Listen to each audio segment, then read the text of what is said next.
Good morning. Good afternoon, everyone. On behalf of our colleagues at the World Bank, Harambee Youth Employment Accelerator, the International Youth Foundation, and Government of Peru, we are pleased to welcome you to this third session in the S4YE Learning Series. My name is Pia Campbell. I'm the head of International Growth and Policy at IYF, International Youth Foundation. In today's session, Beyond Pilots, Integrating Skilling Solutions into Workforce Development Systems, we will discuss how effective models for jobs training can be scaled through public systems and how governments, multilateral institutions such as the World Bank, the private sector, civil society, and young people can collaborate to institutionalize solutions that work. Before we jump in, a few housekeeping items. Today's session is a 60-minute session. It's meant to be a very informal and have a discussion session following brief presentations by our panelists. Several of our panelists are available for 15 minutes following that 60 minutes for an informal office hours. If the discussion can carry on and you have the availability, please do feel free to stay with us for the full 75 minutes. As I mentioned, it is meant to be an informal, interactive discussion. We're here to learn from each other, to ask each other questions. So please feel free to share your questions and comments in the chat for the Q&A, or simply come off mute during that discussion session. We are offering simultaneous translation between English and Spanish. This option is available at the bottom of your Zoom window in More, followed by the interpretation button with the world icon. Note that the meeting is being recorded so that we can capture notes and will provide a summary to all that have registered. With housekeeping out of the way, I'm honored to introduce our panelists and discussant, excuse me. From IYF, International Youth Foundation, Jorge Barragan is Chief Program Officer. Jorge serves as CPO at IYF, where he oversees our global program strategy and delivery across Latin America, Africa, and the United States. With more than 2 decades of experience in workforce development and education reform, Jorge has led large-scale initiatives focused on aligning technical and vocational education systems with labor market demand. His work emphasizes institutional strengthening, public-private coordination, and the transition from pilot innovation to systems-level adoption. From the government of Peru, we're honored to have Ana Maria Gutierrez Valdivia, the Vice Governor of the Arequipa region, joining us today. Born in Arequipa in 1961, Ana Maria is a medical doctor and surgeon, graduated from the National University of Arequipa. She holds both a master's degree and a PhD in science with specialization in public health.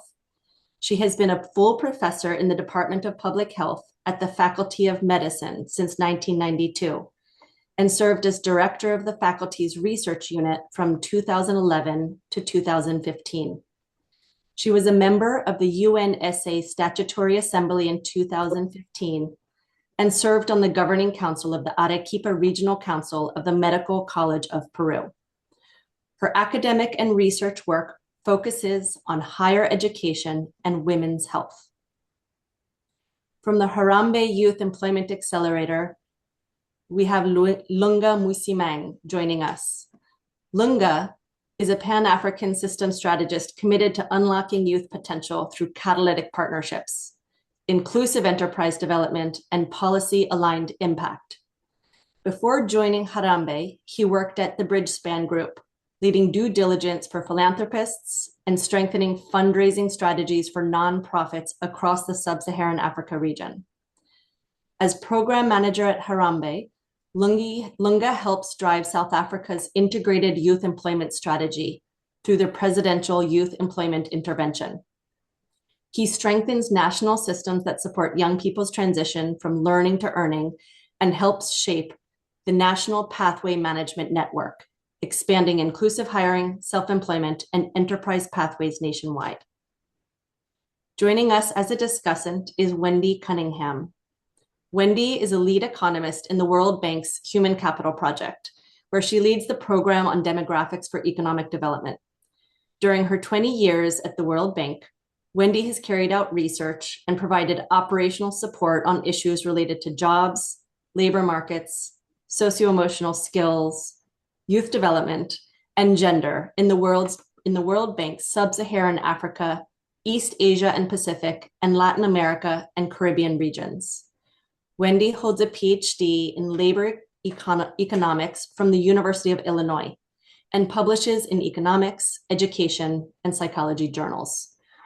Welcome to our distinguished panelists and discussant. Welcome to all of you. Thank you for joining us. And I'll turn it over to Wendy as our discussant. Hello, good morning, good afternoon, good evening to all. It's a pleasure to be here with you and to be here with our distinguished panelists. So my role at this moment is to frame the session and kind of set up the stage for our panelists to tell their stories. So I'd like to start with a story. And we're thinking about this question about pilots and how do we take pilots to scale.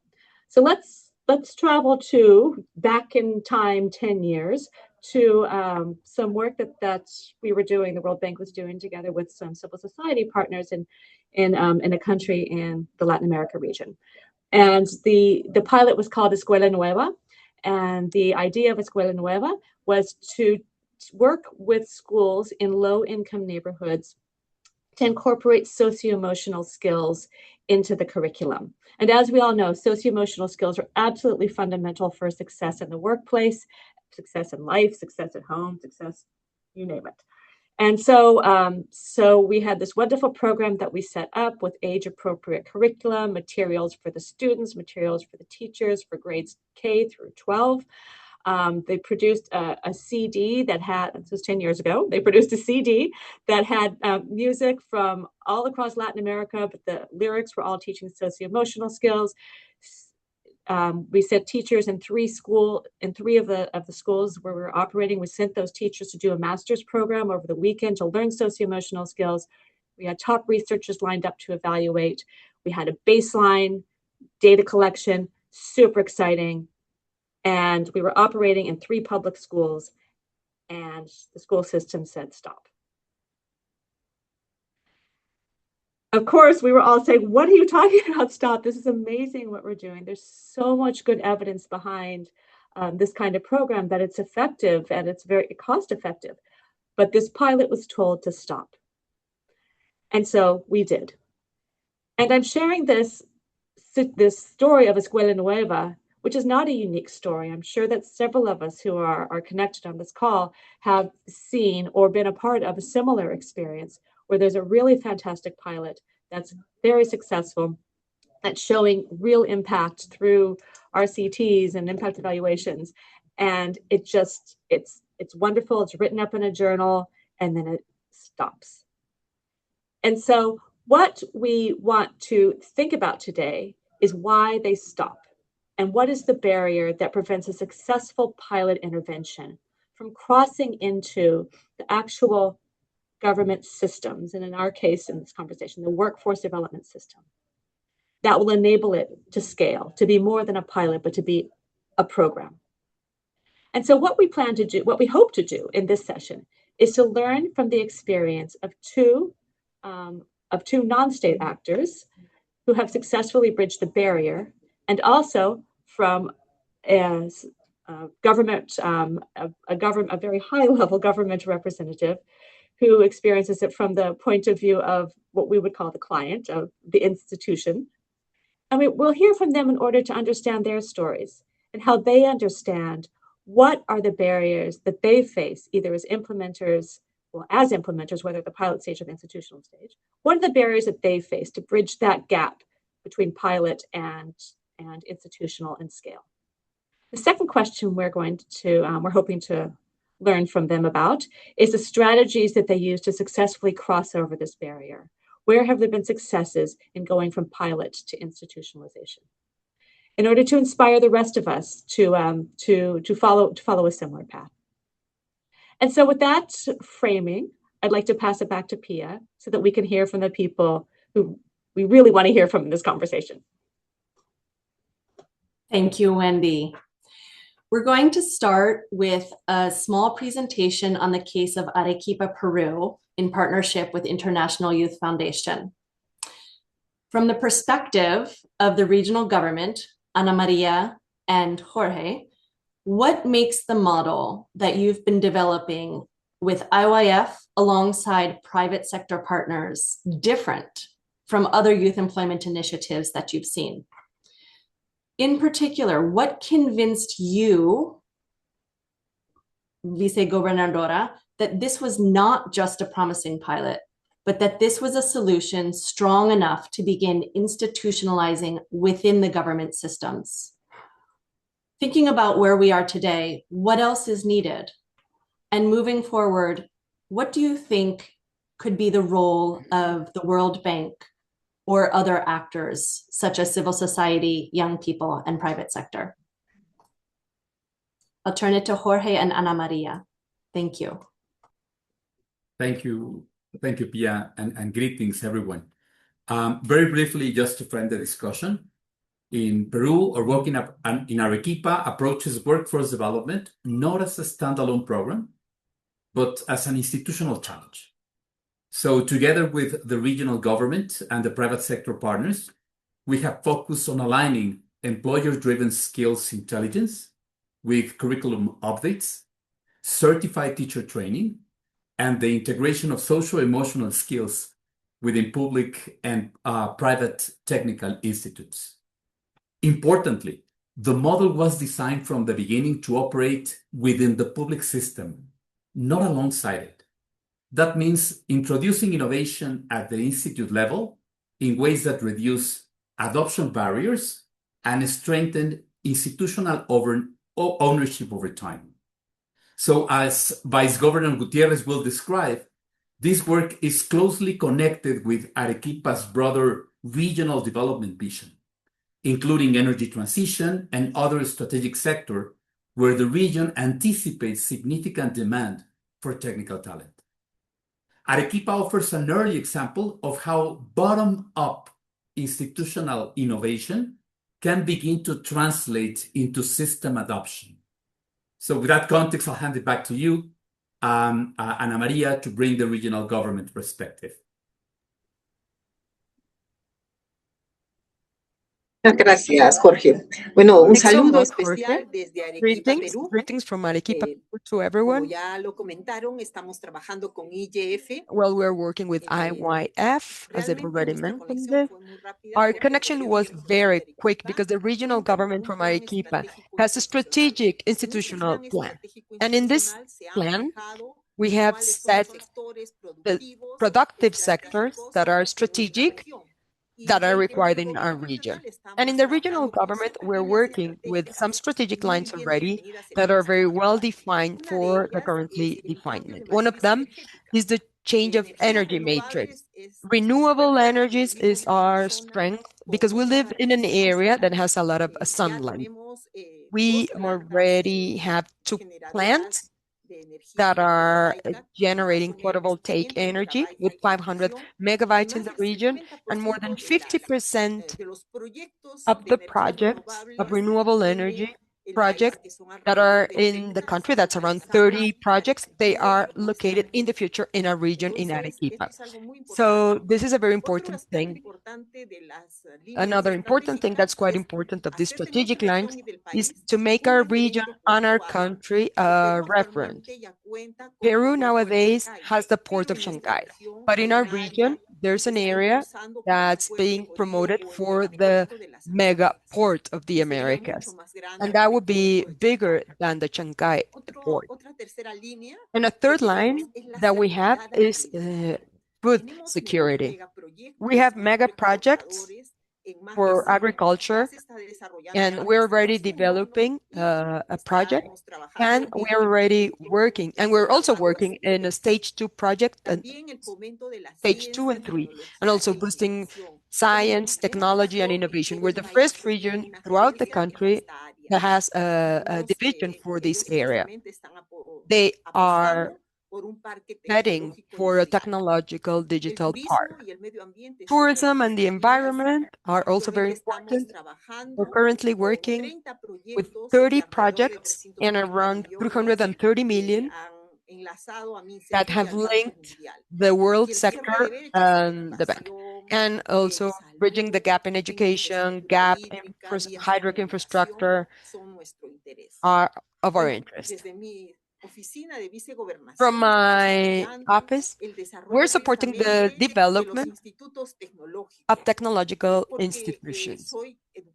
I'm a teacher myself. I've been advising at a public university that has more than 30,000 students, and I believe that education is the key for breaking the poverty cycle, for boosting and promoting the development of society. And public education, mainly. And technological institutes are schools that are joined by the lowest sectors in society. So we have to provide them quality education so that they can compete with private institutions and to change their individual condition, their family condition, and also their society. So I've been meeting in the past 3 years in this management with different deans in education, and I've asked them for the support to improve all infrastructure and the employability as well of our students that are graduating from the Technological Institute. From the regional government, we cannot. The government is the one that has to achieve the international financing like the World Banks in this case.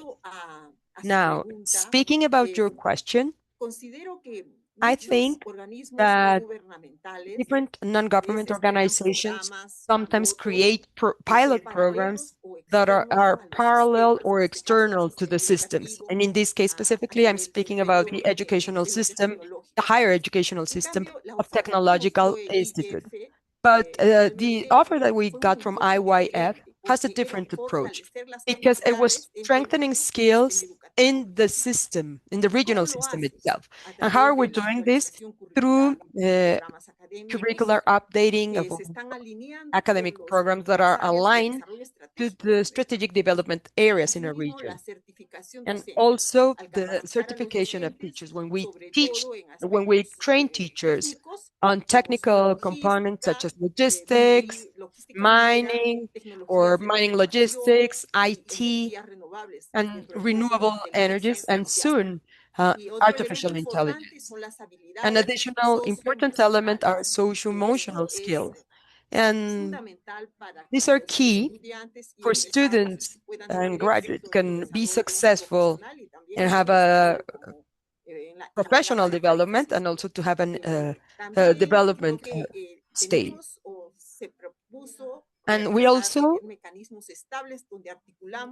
came up with a proposal of creating an articulation of private and public institutions through the regional government of directors of all these institutes that are public, but also from all the existing private institutions. So all this proposal is part of the existing guidelines.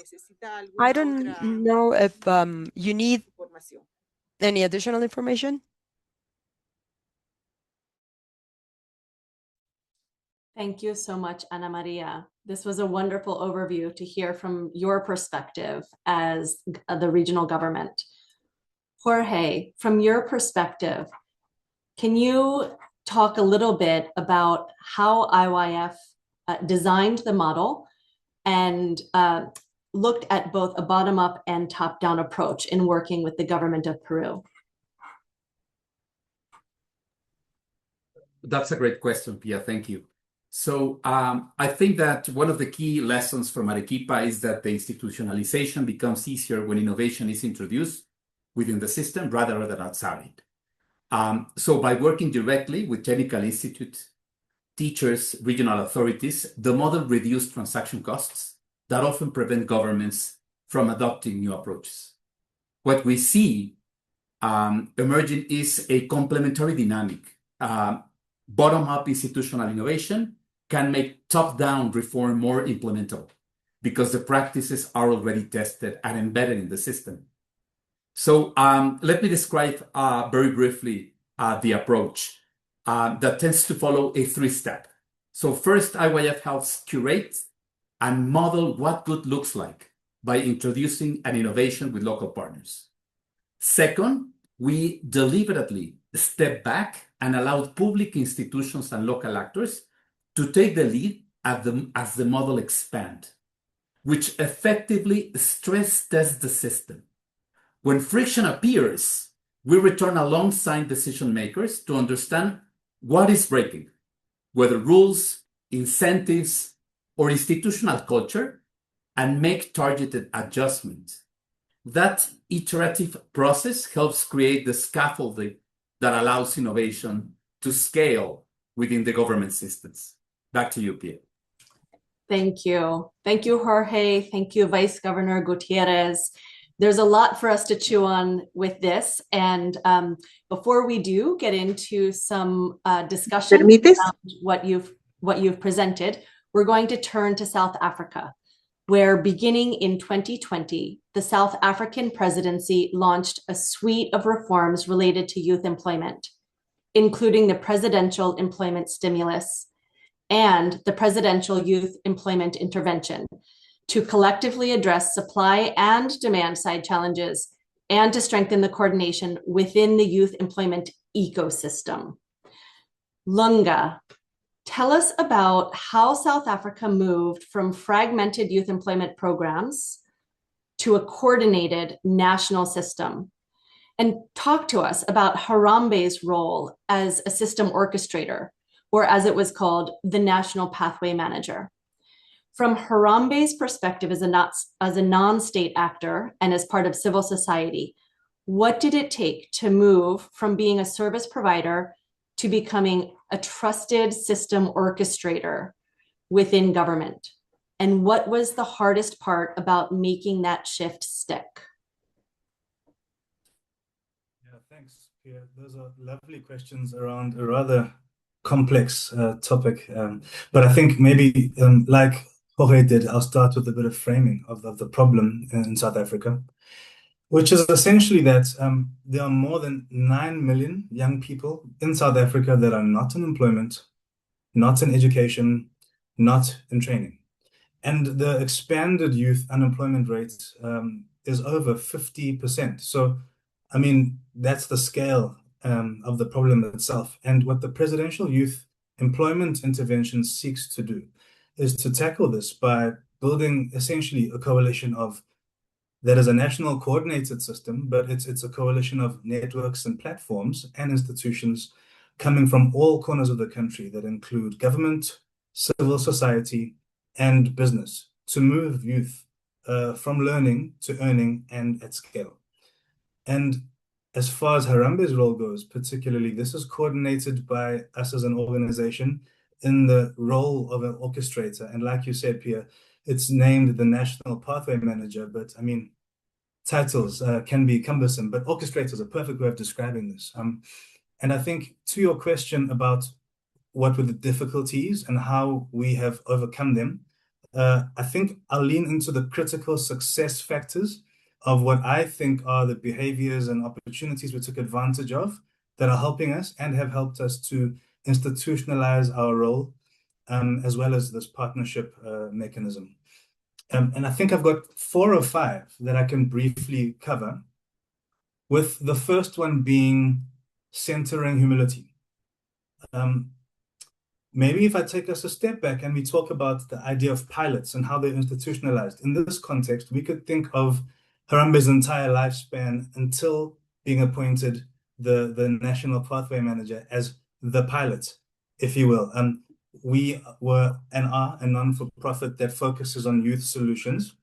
And after a track record of doing work, we were asked to do this at scale and to help coordinate this.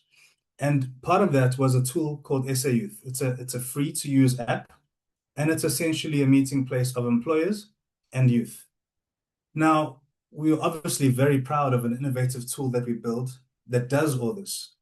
But centering humility in this context was to actually let something that we are proud of and own really become a government-owned public asset in mind and in deed, And that was a strong signal of trust and a commitment from our side as an organization just to serve national priorities. And I mean, to this day, that kind of has advanced to further institutionalization of what SA Youth as a tool can do in partnership with the National Department of Employment and Labor. So that first behavior would be centering humility as the orchestrator.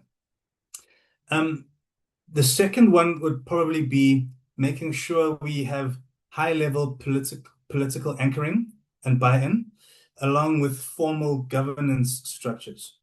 So, I mean, as an organization, we were quite projectized in the way we approached things, but in this role as an orchestrator, we really understood and felt the need to make sure that, one, it was government-led and that it was structured. So the National Pathway Management Network was set up, and that's really where all these actors, whether they be government or business or civil society, like I'd mentioned, come together.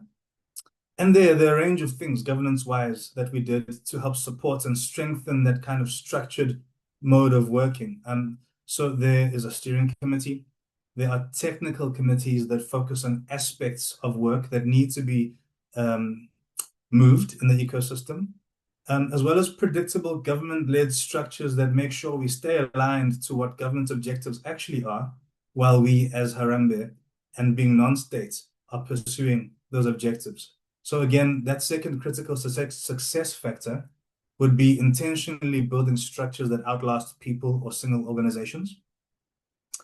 That third behavior then that I could focus on would be data, evidence-based decision-making.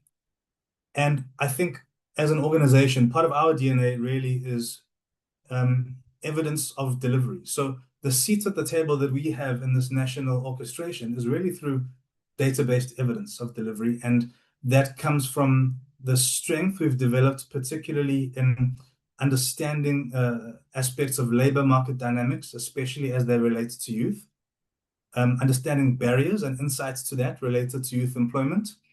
And again, I've mentioned SA Youth. So this real-time platform data that helps us depoliticize decisions when necessary and really enable governments and departments to make the right call under pressure, or to at least guide thinking that way. And this stems from COVID, right, to date. I mean, from COVID times, we had to accelerate our digitization and make SA Youth free to use and scalable. And that's obviously seen its whole way through to a few examples I could use now, but one of them is possibly how we've used our credibility to reinforce sector-level research and inform data-based advocacy. An example of that is our research leading to decisions driven at the Department of Technology, Trade, and Infrastructure and Competition, and that essentially was understanding some of these barriers and what the different sector-specific work is. We found an opportunity to promote electronic visas, which had not existed before in government, but promoting them primarily through the Department of Tourism, but then more broadly with DTIC, which is the Trade, Industry, and Competition. A couple unlocks were reached. So being able to use data to show that something is relative low-hanging fruit, but has big unlock potential. It's shown benefits to the tourism sector as well as the digital and GBS sectors, especially as far as employment and employability options go. And their data using data to influence strategy was quite important there as an unlock to inform national reform. Maybe these last one or two behaviors. Another one is shared infrastructure versus standalone products. Like I said, we're very proud of SA Youth. But in thinking of how it becomes a digital asset, for example, the Department of Employment and Labor nationally has their own platform. There are other platforms that exist in the ecosystem, and the idea really is to try and work to be as interoperable as possible. And that critical success factor is we need to think of ourselves as a contributor, not as an owner. So decentralizing contributions within a national architecture. And that has evolved today to very early stage conversations with the presidency and their work in reinforcing a digital public infrastructure. So that behavior, I would say, again, is being a contributor as opposed to an owner, again, just in mindset. And the last thing, which is probably the deepest kind of behavioral shift we've had to employ, was internal as an organization at Harambee. Redefining success away from operational KPIs and a dashboard, if you will, into broader systems outcomes. That was a big shift for us. And so we've developed orchestration behaviors. We've had to develop learning agendas. We've had to understand what systems capabilities look like for us and the cross-government relationships that are needed to unlock that. And then maybe as a final example to embed that really is some of the great work we've been able to contribute to with relation to early childhood development. And that in particular, again, using systems approaches, we mapped regulatory barriers. We worked with the Departments of Basic Education and other partners, and a bunch of things ensued by really being seated in the idea that we're enablers. And that is around reducing red tape, understanding funding flows and helping to ease friction with regards to that. Mass registration drives of early learning practitioners. A lot of these things, we're not the central player in this, but rather understanding that our role is really to enable and remove blockages. We've been able to contribute quite significantly to a national blueprint around early childhood development. So in recognition of the fact that I've jumped in quite a few different areas, I think I'll pause there, but really, I hope that leaning into what I believe are the critical success factors and trying to embed our work as an orchestrator really came through there. Thanks, Pierre. Lunga, thank you so much. It's really nice to hear from your perspective about the South African experience, and very interesting how you framed achieving systems change through a series of behaviors. Wendy is going to lead us in a discussion on both of the cases that have been presented from Peru and from South Africa. Following Wendy's discussion segment, we are going to move into a very informal discussion and Q&A with all of our participants. Please be thinking of questions that you want to ask each of our panelists, be thinking of lessons that you might want to share. Feel free to use the chat to put in comments or questions, or when we move into the Q&A, you can simply go off mute. Wendy. Great, thank you. Thank you, Pia, and thank you to the Vice-Gobernadora, to Jorge and to Lunga for your inspiring stories. So in this discussion session, it's not going to just be Wendy giving her musings on the world, but I like to set up a couple of questions to toss back to our panelists. And in full transparency with everybody in this call, the discussants know the questions. I'm going to flip them, okay, guys? So just be just be aware. And I'm going to flip them because in listening to this conversation, one thing that occurred to me is we're thinking about how to go from pilot to scale, how to go from a really great idea on the side to incorporating into government systems, is the need for our jumping off point not to be the good idea, but to be what the current government systems are, where our client is right now, and given where our client is, the delta that we can support, whether it's an innovation, a delta innovation that we can support building on top of what they have.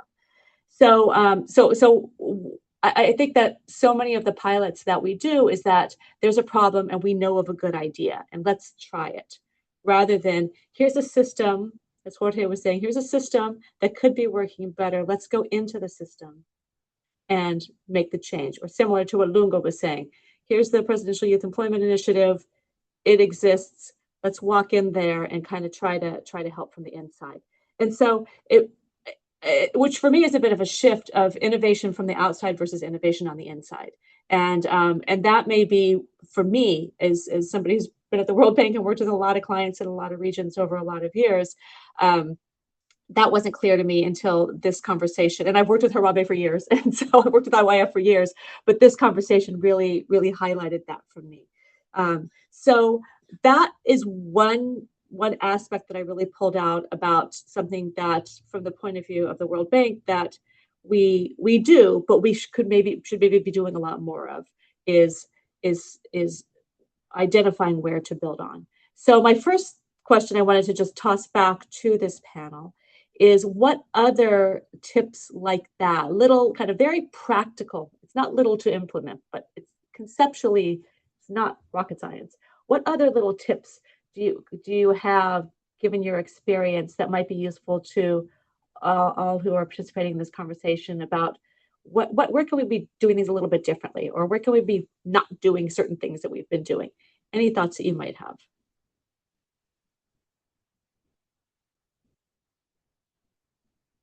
I guess since it's a discussion, I'm moderating, but should we start with the Peru team, with Jorge or Lavice, if you have any tips for us? Ana Maria, would you like to start?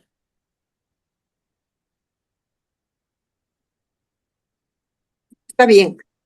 Bueno, yo mire, considero de que Well, muchas veces en el sistema educativo frequently in the se educational diseñan los system, programas, los curriculums are forma, designed muchas veces sin influencia without de las necesidades an influence of the estratégicas y strategic empresariales que needs hay and a the partir business de la strategic región. needs in a Y region. algo interesante que nosotros And hemos visto en something Perú, interesting los that we've seen IGFs, in this es pilot that we que have se ha with integrado, IYF por ejemplo, is la that we have Cámara de Comercio integrated the para ver las trade chamber necesidades que to tienen look at the needs that los they empresarios have, y todas to las líneas know the needs of business estratégicas people de and all the desarrollo de la región strategic lines of con development in the el region. sistema And we're educativo, doing this with the ¿no? educational Entonces, system.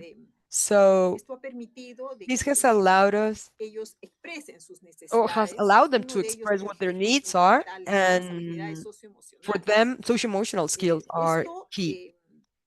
ha generado que se pueda And llegar a un compromiso this con las has allowed us to instituciones. reach a Hemos commitment with firmado un institutions, pacto por las and we have habilidades signed an agreement socioemocionales for con 16 socio-emotional skills with instituciones, 17 con los directores institutions, y los with ejecutivos the deans of yo creo technological que institutions. So I think unir el that sector bringing privado together the private sector with the educativo public sector junto and con el education, productivo along es with the fundamental. productive sector, is key. Y este And tipo de iniciativas these kind of innovadoras innovative permiten fortalecer lo ya initiatives that existente para que allow us to permanezca strengthen what y already no exists so se that it pierda remains al salir and that is not lost when aquellas instituciones o organismos no gubernamentales como el non-government creo que le dan institutions such as IYF leave. So sostenibilidad this dentro gives del the program sustainability Esto lo throughout vemos, time. se And we han see formado, these, por ejemplo, we en have in Arequipa, for alrededor instance, we have bueno, 12 instituciones actualmente están 12 institutions desarrollando are temas de currently habilidades developing socioemocionales, socio-emotional así skill como programs, as también well aspectos técnicos as como logística minera, technical components such as tecnologías de la mining información, logistics, energías IT, renovables. renewable energy. Tenemos We have 185 docentes que ya han 185 sido teachers that have certificados already been en estos certified temas on these y topics, alrededor de 1.800 and around estudiantes 1,800 que ya students están con estas that nuevas tecnologías already have incorporadas en these su new aprendizaje. technologies embedded Creo in the que platform. esta So sinergia this entre las synergy diversas amongst instituciones the y different sectores, institutions and teniendo sectors como marco las and necesidades having regionales es the fundamental framework of the para que en regional el needs futuro is key estos so that in the estudiantes future, que these egresen students puedan that ingresar graduate en can forma óptima al mercado join laboral y the ser efectivos. Gracias. labor market and be employed. Thanks so much. Let me complement this crucial reflection from the Vice Governor with a couple of micro tips in terms of how to work, going back to Wendy's idea. I would say that design by subtraction is something that comes to my mind, right? So instead of bringing new content in an invasive way to a class in the form of new learning objectives, we take a step back, we put the curriculum under the microscope, and we start to analyze where we can provide additional emphasis to make sure that that particular learning objective it's translated in a better learning experience for students, right? So that way, this does not feel like an unfunded mandate. This feels, and of course, this harness the interest and not the rejection from the faculty teacher, because they are teaching what is expected in the curriculum, both with new tools, with new scaffolding, with a refresh approach, right? So I believe that that is a powerful idea when it comes to the design of the intervention. The second piece is that collective action is costly, right? And you don't need to have everyone represented in every single design meeting. There are moments in which you need to work solely with faculty teachers, right? And then you need to take a step back and work with school administrators, right? To talk about the context in which the innovation will flourish. And then you take a step back and you bring decision makers to discuss, of course, institutionalization, right? But sometimes trying to bring every single topic to the agenda brings fatigue to the system. So it's crucial to segment, sequence, and order, going back to the idea of the 3 steps that I introduced in my initial reflection. Back to you, Wendy. Super. I'm frantically writing down the tips from Team Peru, which have been super useful. Lunga, do you want to jump in with a couple of 1 or 2 tips that you can share with us, given the Harambee experience? Sure, thanks, Wendy. And I love the reflections from the Peru team. Thank you so much. My thought is, I'm not even sure whether to call it a children's story or a parable, but I'm reminded of the tortoise and the hare. And how rarely we've had to move at the speed of trust. I mentioned humility as one of the critical success factors or behaviors, and I think that we as an organization came in with the confidence because our capacity to deliver was proven. But honestly, to get work done, we had to align to government realities. Your execution and your delivery and your track record gets you the seat at the table, but that doesn't mean that's how the work is going to get done. So really coming in with humility and understanding what the realities are in government and having a curious consultative mindset. If you solve your primary stakeholders' problems, you're likely to move further and faster. And I think we really had some good lessons building the relational and convening muscles that are needed to support what the government agenda is, and not necessarily try and be a substitute for it based on what we think we know. So my advice is always to be humble, consultative, and curious. And ecosystem enablement is about achieving a broader agenda than what yours is, essentially. So that would be my tip. Yeah. Thank you. Yeah, I think that the time is so crucial, because the time, the World Bank anyway, what our timing looks like when we need to get things done might be quite different than our clients, and might be quite different than our non-governmental partners. And so it's really the government who leads. It's the client who leads on this one. So that's a great message. Just a second point I wanted to bring up for thought.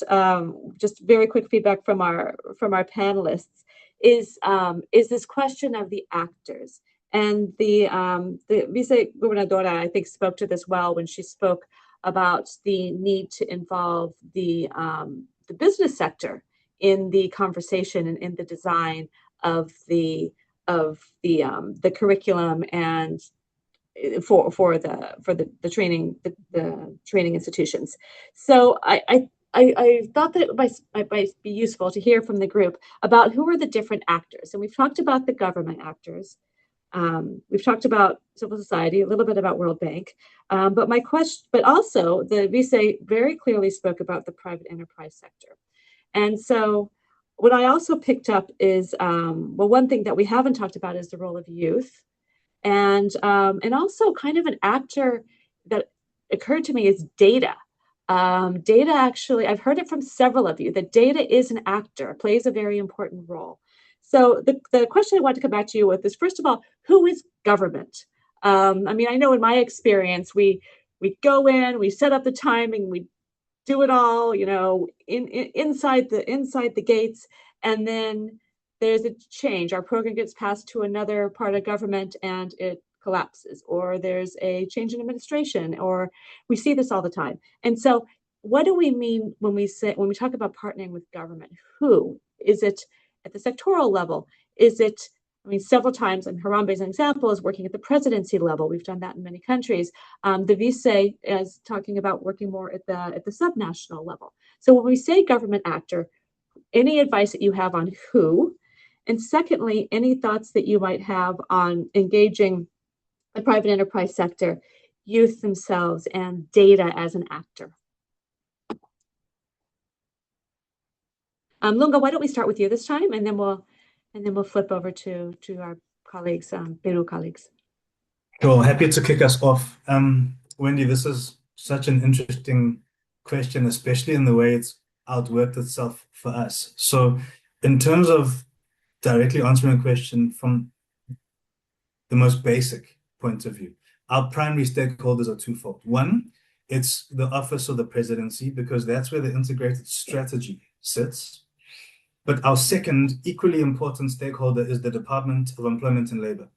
So the presidency can hold the strategy, but everything you do actually has a home in a department that has operations, that has infrastructure, that has systems.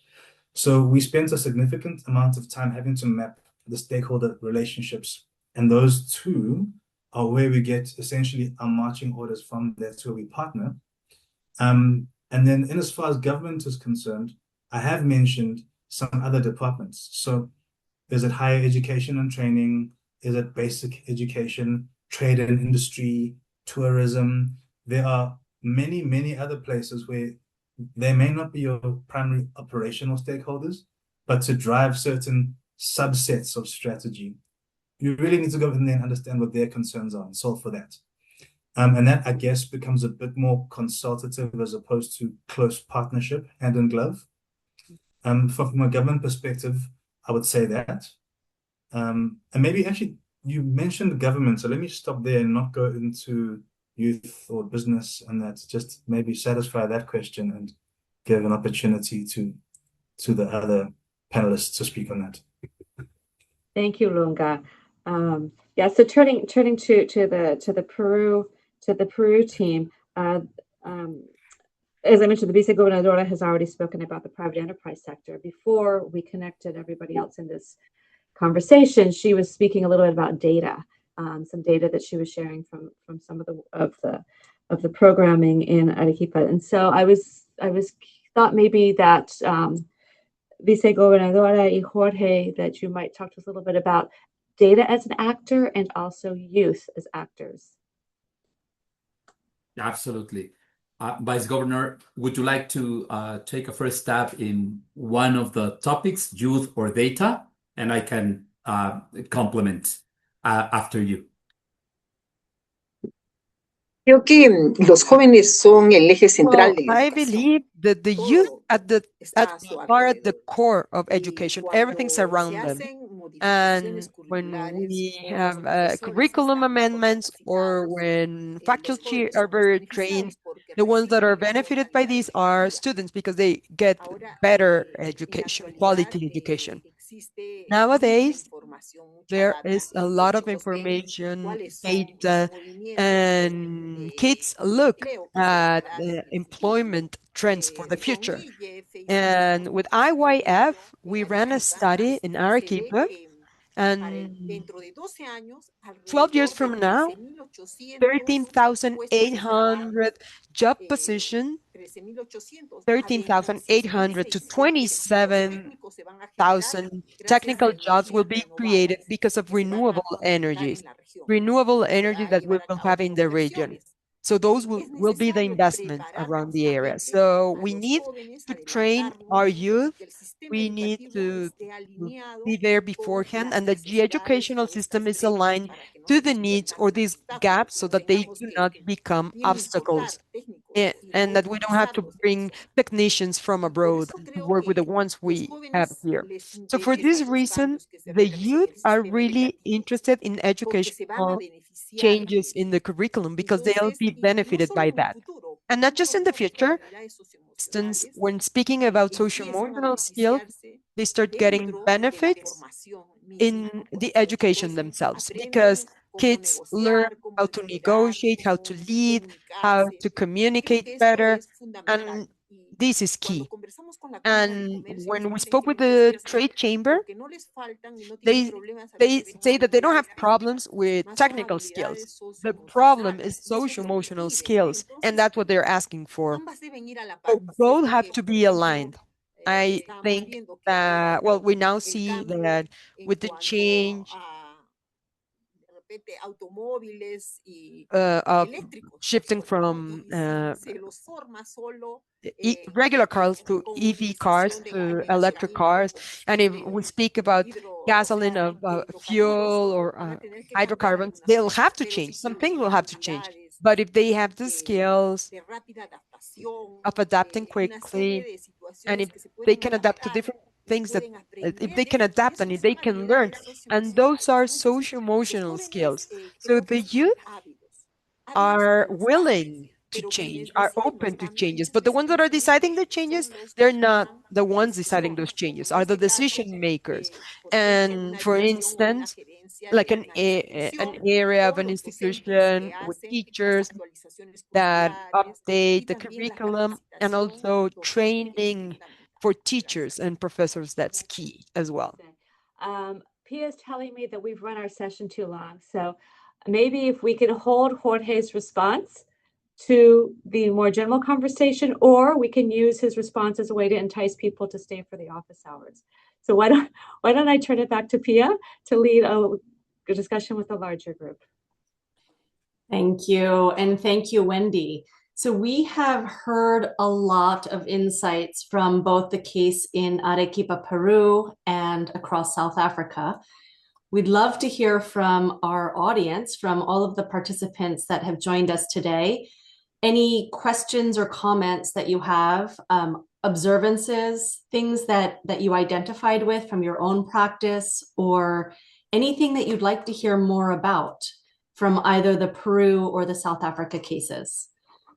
This is an informal conversation. Please feel free to just come off mute. If you prefer to use the chat, you can participate that way with any questions or comments. Hi, great day. This is Dr. Chanel Fort, and I'm with CL Fort LLC, my own consulting agency in workforce and organizational change. So I'm curious to know, I know we kind of touched on it, but how are some of the organizations using data to influence their decision making or to understand how to navigate the nuances of across change in workforce development in each of their respective regions? Dr. Fort, thank you for that question. Absolutely. It has come up on both cases. And Wendy, I think you framed data as an actor in and of itself. I will open this up to all of our panelists. I also know that from a lot of this systems work, data and evidence has been used both to understand the extent to which a new model or an innovation is working and how it needs to be adjusted. And also in that sense of an actor, used a little bit as proof of concept or for marketing. So I see Jorge was going off mute, but welcome you, Jorge, to talk about the Peru case and Vice Governor and Lunga on the question of data. Sure. Thank you for the question, Dr. Ford. Absolutely. It's instrumental. I believe it's the heart of the model, at least for the IYF approach, right? So the way that we ensure that the whole design is demand-driven is possible due to the business intelligence that we can leverage from the private sector actors in multiple ways. So the study that the vice governor was referencing implies putting under the microscope 200,000 vacancies that were published in Arequipa in the last 3 years, right? And making sure that we segment entry-level sectors and that we conduct semantic analysis to understand what are those skills that the HR representatives are expecting, given a particular area of the economy. That's one. The second one is that we bring together a group of HR representatives to the table. We use business competency models, and we establish an structured reflection with them. We provide an illustrative budget, and we expose them to a business competency model, that includes 50 different competencies. And we say, what are your pain points? In which particular competencies are you investing your training budgets post-employment? So we are trying to bring that business intelligence and to make sure that we can translate that to specific changes in the curriculum, in the pedagogy. There are some times in which the competence address is completely missing in the curriculum. So we find room to maneuver, right? There are times where it's there, but the graduates does not seem to master when they graduate. So we go back to the analysis and say, well, let's try to refresh the pedagogy to ensure that we have that possibility. So yes, the answer is that it's a key actor that is always present since design and further down into evaluation. Thank you. Absolutely. Thank you for your response. And so essentially I'm hearing for evaluation purposes to assess effectiveness of programs, and then also, in just identifying key attributes that would lead individuals to complete, programs and be successful. So, and I guess, the question, and I do the same, using, like you said, meta synthesis, meta analysis, but I know that so much is transforming with AI. And so you have a lot of business entities that are using these AI tools instead of, some of this intellectual knowledge that many of us brings to the table to help to do these needs assessment analyses, and I just wondered how that could possibly shift any other, professionals who are in the industry like myself, shift their practices and how we're using data. Is my question clear? Am I more concise? Yeah. I mean, and I was concise when I first asked it, I know, but I'm just saying now that I'm adding in, because my thought about it is, how does AI disrupt what we have historically done to be successful in data usage, holistically? So. Dr. Fort, thank you. And You're that is welcome. a big topic that I know we at IYF think about quite a bit in terms of those disruptions and enablements that AI brings to gathering data and evidence. So thank you, Dr. Fort, for bringing that up. I'm going to pause for a moment here because we are at the top of the hour. However, a reminder that we have the next 15 minutes with our panelists to continue the discussion. And I know Lunga has mentioned data as one of the 5 behavior changes that really enabled the reforms and systemic change within the South African ecosystem. And we have a couple of questions here in the chat. Before we continue with our discussion, I would like to thank each and every one of our panelists, Vice Governor Gutierrez, Jorge, Lunga, and our discussant, Wendy, for joining. Know that we've scratched the tip of the iceberg and are really eager to continue thinking through these questions with all of you and with partners across the ecosystem, and also, of course, with young people who are our partners in developing and implementing these types of workforce development solutions that can be institutionalized through public systems. We will be sending out a summary, so please be on the lookout for that. And with that, we will continue the discussion and the Q&A. So Lunga, before we go to the question in the chat, I know you had mentioned data. Do you have anything to add about the usage of data or evidence, building on your earlier comments? Sure. I think the one primary thing I would say is that in understanding how to resolve or work towards this 9 million number of youth that are unemployed, the sector-specific interventions that had to take place needed to be data-based. And so we didn't do it alone, but we led the charge in trying to understand at a very granular level that's still nationally applicable, how we figure that out and what the interventions should actually look like. And it was about a year ago, we launched the results of those findings. It's come to be adopted and known as Vision 2030, but that's essentially to reduce unemployment by about 25 percentage points by 2030. And it's very significant, it's ambitious, it's audacious, it's what no one person can do.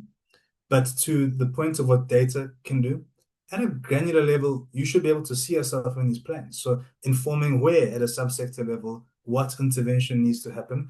I think that's been a very big enabler in helping an ambitious target at a national level break down to an organizational, subsector kind of area to help people understand how to form strategic plans against those ambitions. So that's one high level overarching thing where data has really helped guide a national plan with some level of specificity. Yeah, thank you, Lunga. That's a different take where it is important, right? What is our target? How do we get there together when we can't do it on our own? Thank you for that, Lunga. Pia, may I try to join two reflections?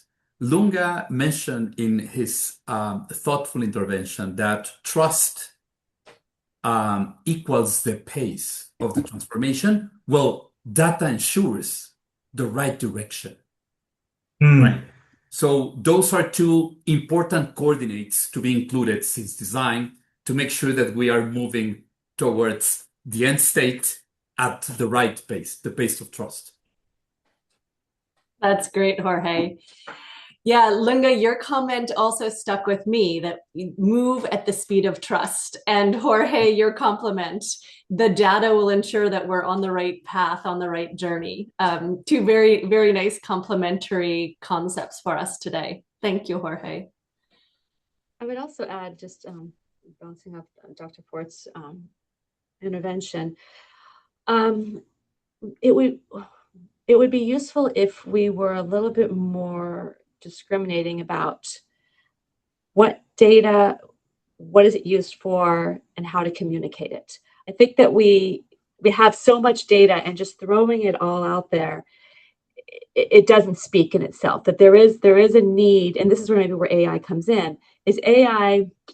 I spend a lot of time hallucinating, and not because of recreational drugs. It's because of AI, and so AI is fantastic in some areas, but not other areas. But one area it is fantastic is kind of curating what you feed it. And so, what is the question that we want to answer? What are the data to help us answer that question? And then how do we present and curate that data for the person who we are hoping will consume it? And the Vice had a very nicely presented data that has stuck with her as the leader in Arequipa that has helped with her direction. I'm sure that that's just a little bit of the data that a ton has been thrown at her. So how do we do a better job of curating data, using data, and communicating, not just putting the number out there, but communicating interpreting what the data is saying into the language of what a policymaker is grappling with. And that's a bridge I think that we all can take. And I think that AI can help us, not in creating the data, but in curating and communicating it. Thank you so much for saying that. And I promise I am not trying to take up all the question space for this session, but I wholeheartedly agree. And I think that's also like the other piece to my question, is the differentiation that you just gave makes more sense to me than anything, because it's not about the curation of the data, but more about how we present the data. Because I'm an old school kind of a gal. I love a good report that shows you all the data tables, the explanation, the narrative, the recommendations, you know what I mean? And then, comes AI, and where others are maybe not using AI just for illustrating data, but also for curating data, it does present challenges. But I love the way that you just presented that, or really, articulated what you just said. And thank thank you so much. And I'm talking very fast because I don't want to take up all the space. But thank y'all for your responses. It's an excellent point to raise, Dr. Fort. Thank you. Diana, I see your question. Would you like to come off mute and ask, or I can read it out if you prefer not to? If you're able to come off mute. Sure, yes, I can. Terrific. I can. Thank you. Thank you very much for the presentation. So my question is related to coordination across actors, right? You spoke about these great interventions that involve the private sector, the public sector, data service providers, monitoring, et cetera. And I just wonder, if you could speak a little more on how to achieve that coordination, because we usually know that successful interventions require many different angles, many different actors. And so how do we really establish those coordination mechanisms when they're not already in place? Thank you very much. I think this question could be for either team. I'm happy to give it a stab. Thank you, Lunga, please. Thanks for the question, Dana. I'll be as deep and brief as I can because there's an example that's in flight right now, actually. Self-employment and SMEs should take up a larger proportion of where employment and earning opportunities come from in South Africa, but it doesn't. And we're grappling with that. And where it speaks to the coordination of various actors, there's a national plan around what we should get from SMEs. We are less clear about what actually needs to be true on the ground to enable that. So in blueprinting a kind of modular approach to say, when you get into a municipality, when you get into an area, who do you need? Like, what role players do you need, and what exactly are they bringing to the table, and how do we get them to continuously talk to each other? The role we play in that right now is convening with clarity, but not being married to an answer. So understanding who these different role players should be, there are certain archetypes, and just continuously and iteratively getting people in the room and responding to that till you get closer and closer to something that can work in a local ecosystem that also maps to what we had envisioned strategically, so that whatever you replicate, it might not look the same, but the principles are comparable. I hope I'm not being too esoteric with my explanation, but this really is in flight. In terms of SMEs, we don't have the answers, but chambers of commerce, local municipalities with resources and infrastructure, funders that have specific theses around why they invest in what they invest in, finding those little nodes and those types of archetypes and just getting them in the room to speak in what is essentially a community of practice, and then letting that guide the direction of what we do next. So imagine that in multiple iterations. That's currently what we're experimenting with for SMEs and self-employment. Thank you, Lunga. That's great and very much not too esoteric. I see the Vice Governor has her hand up. We'd love to hear from you, Vice Governor Gutierrez. Gracias. Thank you so much. Creo que en el entorno actual Well, que I think that nosotros in en the Perú current environment that estamos we viendo have la educación now superior, in Peru and es and una the way we see necesidad higher el education, interactuar it is a con need. todos estos actores. Interacting with all these Estamos en un stakeholders proceso is de a need. licenciamiento We are y el in proceso the de process of licenciamiento licensing, and this pide que los process empleadores requires también employers intervengan to en la also planificación. intervene in planning. Entonces, So el compromiso político, the como es en political este caso commitment del gobierno regional, of the es regional promover que government las is to instituciones promote that educativas educational puedan institutions acercarse can approach a los empresarios, en este caso la business Cámara de people, Comercio, in this la specific case, Cámara de the Chamber of Marines, Commerce, civiles, the entonces de tal SME forma que Chamber, haya so that esta interacción we have this que interaction permita that allows mejorar to improve la oferta educativa. the Y educational finalmente la offer, and empleabilidad, finally, porque the employability as si well. la Because formación responde a las if necesidades del entorno, the los program responds to estudiantes the al needs of egresar the van a surroundings, ser students, when they graduate, profesionales they'll be exitosos successful van a tener professionals un and espacio they'll para have desarrollarse a space for them to develop their professional skills. May I complement with a couple of reflections? Please, Jorge. Thank you. So going back to that question about coordination, I think that there are three important lessons learned. Segmentation, right? And this is very counterintuitive because in my previous life as a public servant, it was politically correct to have everyone around the table. That's a recipe for mayhem. You only need to have stakeholders, right? And there are times for design the vision, and there are times for design the instrument. And the roles are completely segmented. You need to have a steering committee and a committee that actually conducts the work. That's an important differentiation.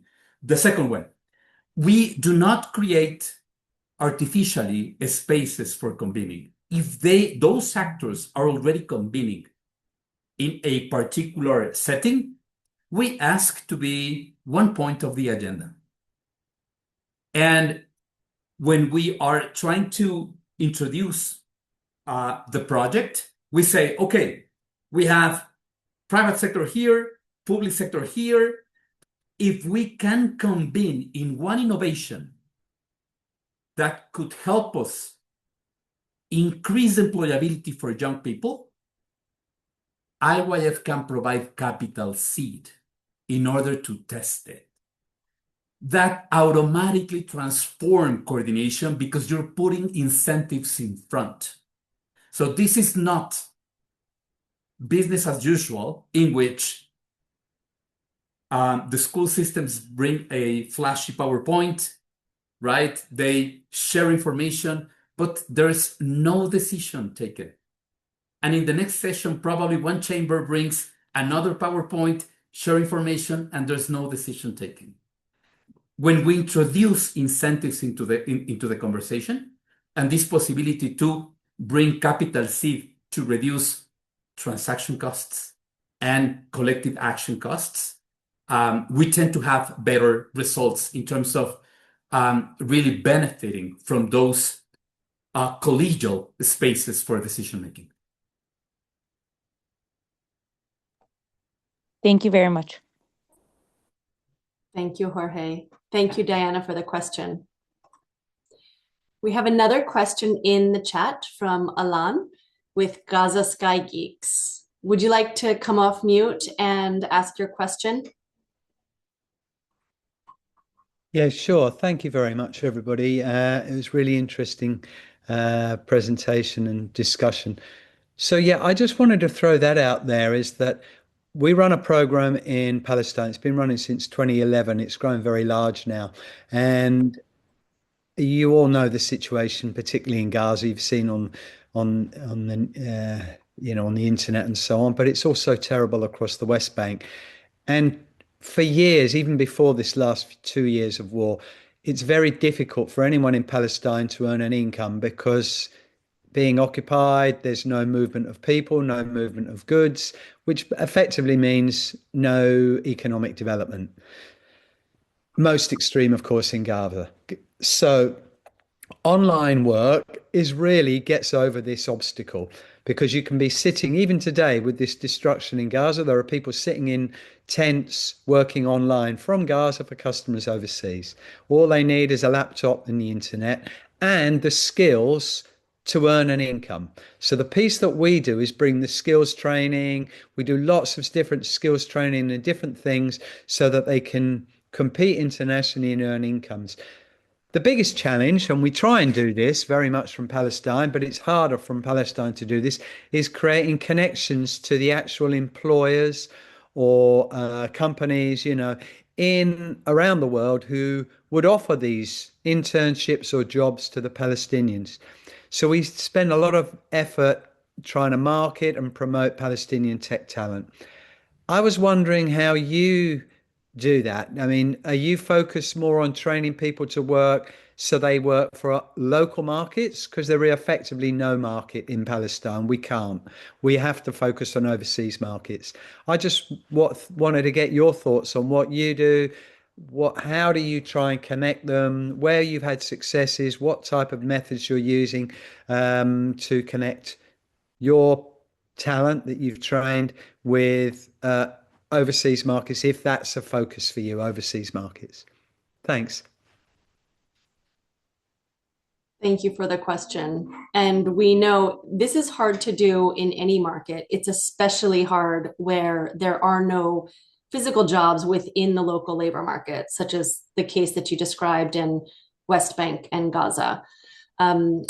Jorge or Lunga, do you have any comments or guidance around this issue where gig work or remote work is really the only solution? And how could a program like Gaza Sky Geeks help connect the supply of talent to the demand of talent that exists outside of that local physical labor market? I think that there are three pieces to try to address that challenge that is real. It's very complex. But there are some silver linings in terms of particularly collaboration and partnership. I would say that it is important to bring professional employment organizations that are doing that since the pandemic, connecting people to work remotely, and that vacancy may be in another country, right? So those are important actors that had a very trained ear to understand where are opportunities beyond the geography we're working in. The second piece is to introduce a competence-based approach to hiring. So focus only on the competence as the lingua franca to inform the recruitment process. Not all sectors are open to that, but thankfully, IT is very unorthodox, and they tend to prioritize the skills over credentials. If you can demonstrate that you can solve a coding problem, you're hired, right? And I believe that the third piece is to try to work with business or industry bodies that are located in markets where those particular roles are pain point for HR representatives and companies as well. And then you can, of course, present the opportunity to connect both demand and supply. And happy to follow up the conversation offline in case it's useful. Thank you for the question. Maybe if I just add to that, I think, okay, those are brilliant. Nothing much to say other than that. The one important lesson we've had in our experience is being demand-led.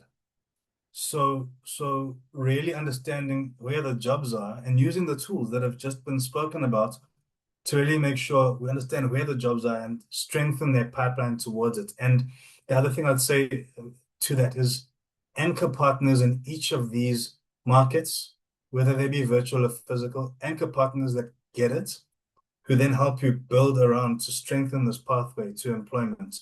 Those are going to be the advocates that really, in a practical, pragmatic way, help you to continuously link people to marketplaces that are virtual. Jorge mentioned the digital aspect and how they're more willing. In South Africa, what we're trying to do is to leverage SOPHIA, which is a global skills competency framework, as a tool to shift mindsets locally on moving to competency-based methodology when you're hiring. It's an uphill slog here because we're shifting mindsets, but what you might have in your situation is the ability to catalyze the anchor partners, because there's a situation in Gaza that SOPHIA, I'll drop you a link now. The acronym is SFIA, but it's a skills competency framework that is globally recognized for technical skills in the IT domain. But yeah, Jorge had a brilliant 3-step plan that I think is a great approach to take. Thanks. Thanks, Lunga. We are nearing the end of our informal discussion. Thank you for these great questions and fantastic responses. Before we close, we're going to do a round robin of final messages from our panelists and Wendy, if there's anything else that you would like to share with the group. So I'd love to start with Jorge and then move to Vice Governor Gutierrez, Lunga, and Wendy before we close today's session. Thank you, Pia. Perhaps the key takeaway from the experience like Arequipa and Harambee in South Africa is that the challenge is not discovering new solutions. Many promising ideas already exist. The real challenge is creating the institutional conditions that allow those solutions to be adopted, adapted, and sustained within public systems. That's where the collaboration between governments, civil societies, and institutions such as the World Bank becomes essential, because scaling impact ultimately requires aligning innovation with resources of the system itself. Thank you very much.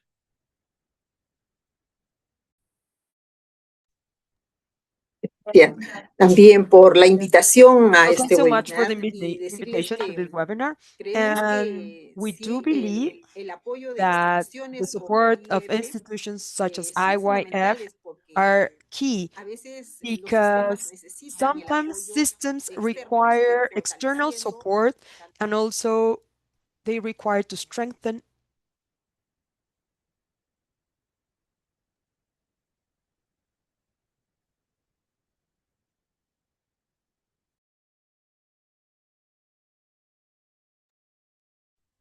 She broke up a little. Yes, I think we might have lost the vice governor.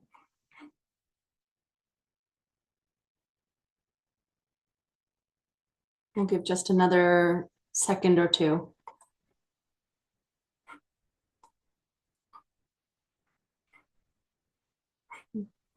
Okay, we'll pause here. Lunga, may we turn to you while we're having these technical difficulties? Final messaging for the group. Yeah, thanks, Pierre. I'll say three things. The first is personal. I am extremely catalyzed by what it takes to harness the potential of youth in Africa.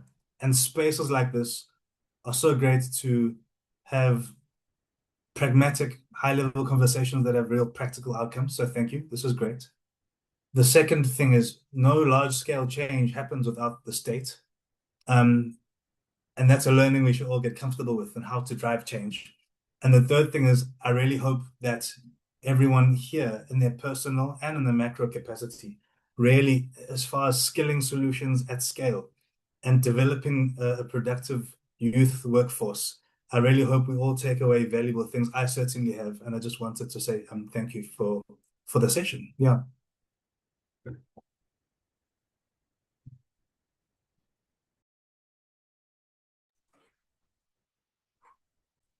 Wendy, to you.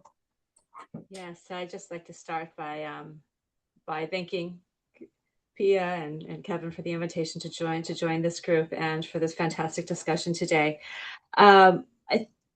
One of the things, kind of the overarching that I took out of this, if we're thinking about how to move from pilot to scale, is our conversation has all been about institutions, political economy, and process, not about the technical merit of the workforce development programs themselves.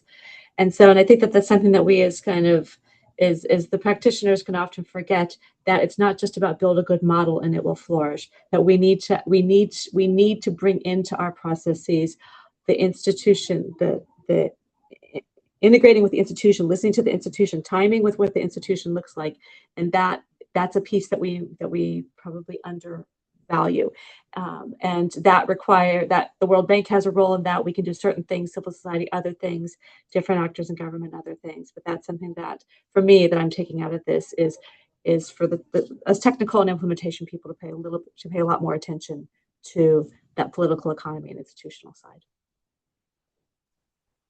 Thank you, Wendy. Thank you again to all of our participants, our panelists, and to the World Bank. We look forward to continuing these conversations with you. And please be on the lookout for a next iteration of the S4YE Learning Series. Have a great evening, have a wonderful afternoon, and have a wonderful day. Thank you.